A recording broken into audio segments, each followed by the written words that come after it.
Buenas noches, profesor. Aquí estamos presentando el informe final sobre estas etapas que hemos estado investigando acerca del sendero luminoso, que es el tema que hemos seleccionado para todas estas actividades. Bueno, es sobre el sendero luminoso. De título tiene Terror y Resistencia, el Perú frente a la violencia de Sendero Luminoso durante los años 1980 a 1992. Los integrantes son Carmen Ramos Peña, Alfredo Gómez Polo, Alexis Mamani Quispe y mi persona, Lady Yadira Julca Villaneda. Bueno, como primer punto tenemos el contexto histórico, que, bueno, durante los años de 1980 y 1992, el Perú vivió una época muy violenta por el surgimiento del Sendero Luminoso, que es un grupo de terrorista de ideología maoísta. Este grupo pues quería destruir el Estado peruano e imponer con una dictadura comunista. El conflicto empezó cuando quemaron las ánforas de Chusqui en Ayacucho el mismo día de las elecciones en el año 1980. A partir de ahí es donde se vivieron los años de terror, sobre todo en las zonas indígenas y en las zonas rurales. Bueno, el Estado respondió con fuerza, pero también con errores, en la cual generaron muchos daños, sobre todo a la población civil.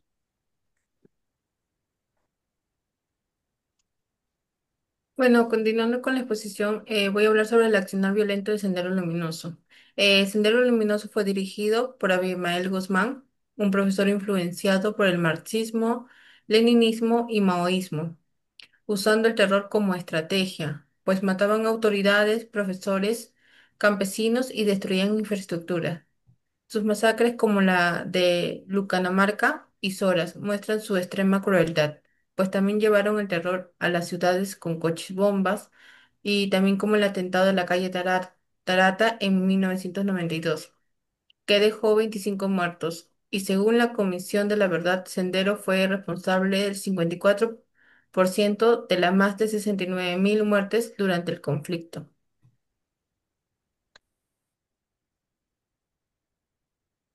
Respuesta del Estado peruano. La respuesta del Estado peruano frente a Sendero Luminoso fue inicialmente desorganizada y centrada exclusivamente en la represión militar, lo que permitió que el grupo de terroristas se fortaleciera durante sus primeros años.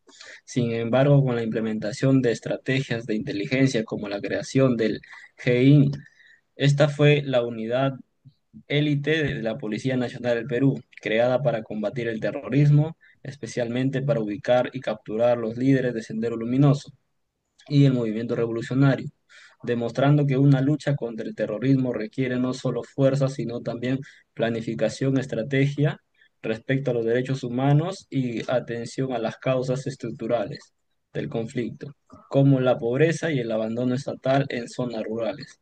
Como apreciamos en la imagen, unieron fuerzas tanto el Estado militar, policial y dentro de todo, pues, ¿no? Niños, jóvenes, adultos, para terminar con todo el terrorismo.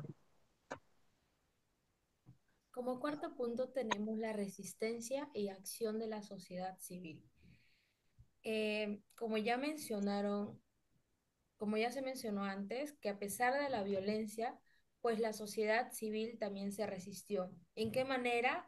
En un ejemplo que nos dan, como vemos en la imagen, que son las rondas campesinas, que ellos mismos se organizaron para defender a sus comunidades sin apoyo del Estado. El Estado no los quiso apoyar, no quiso saber nada.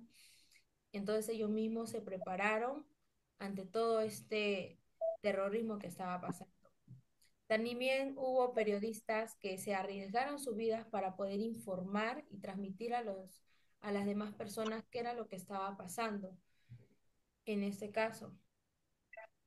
Y bueno, lo que ahora podemos ver, cómo es que nosotros todavía escuchamos o todavía queda como como parte de un recuerdo, todo lo que se vivió durante este conflicto violento, es que nosotros recordamos a través del arte, la música y la educación que ayudó a que esta historia se mantenga en vida y en memoria de muchos peruanos que estuvieron en el conflicto.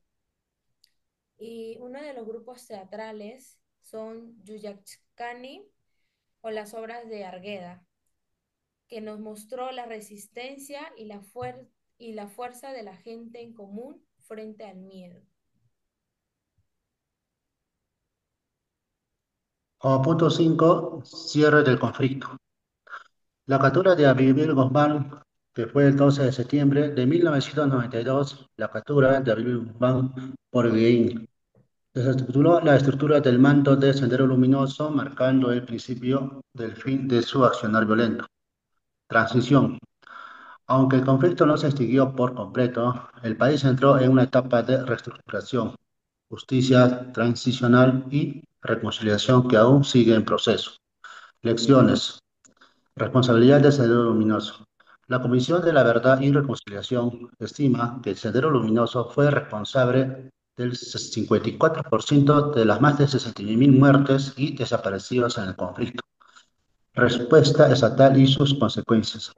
La respuesta estatal, que incluyó legislación anticorrectivas, estado de emergencia y acciones militares y judiciales excepcionales, logró debilitar a los insurgentes. Sin embargo, estas medidas implicaron restricciones a las libertades civiles y generaron tensiones institucionales.